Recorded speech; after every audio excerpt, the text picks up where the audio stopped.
হয় না ছেলে মেয়ের মাসি হই বাবা, তাই আমার নাম তারা সুন্দরী।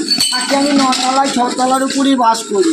আমার শ্বশুরমশাই খুব ভালো মানুষ, বর্ধমান থেকে হুকুমের চারা নিয়ে এসেছে। হুকুমের চারা আমি তুলি আর হুই হুই করে মারি। এই পাড়ার ছেলেগুলো একটাও ভালো নয়। এই উল্লুকু খাল ভরা মাথা মুখটা ডবর ভরা ছেলেগুলো শুধুই বলে খেপি আর খেপি। আর বলুন তো আমি কোন দেশটা খেপি? আমি তো বাবা খেপি তো না, বর্ধমানে মহারাজার একমাত্র ছেলের বৌমা আমি।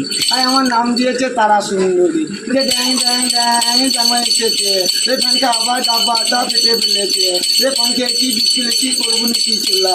আমার বন্ধুর নাম রেখেছে হ্যাংটা ফুলের মালা। হ্যাংকে এক ফুল তুলতে গেলাম, পা পিছলে পড়ে গেলাম, দেখলো ভাসু তুললো না, তোর ভাই ভাত খাবো না। হাট গেলাম, বাজার গেলাম, কিনে আনলাম আদা। আদা কিনে বোঝের মা হাঁটছে গাদা গাদা। মোটর কলায় গোল গোল দাঁতে ভাঙে না। আর ওই পাড়াটির শাশুড়িগুলো বউ মাচেনে না।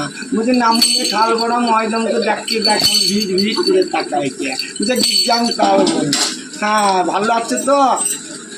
বুঝে কুচি খেয়ে মারছে ঘুম, তারে বাড়ি দিয়েছে।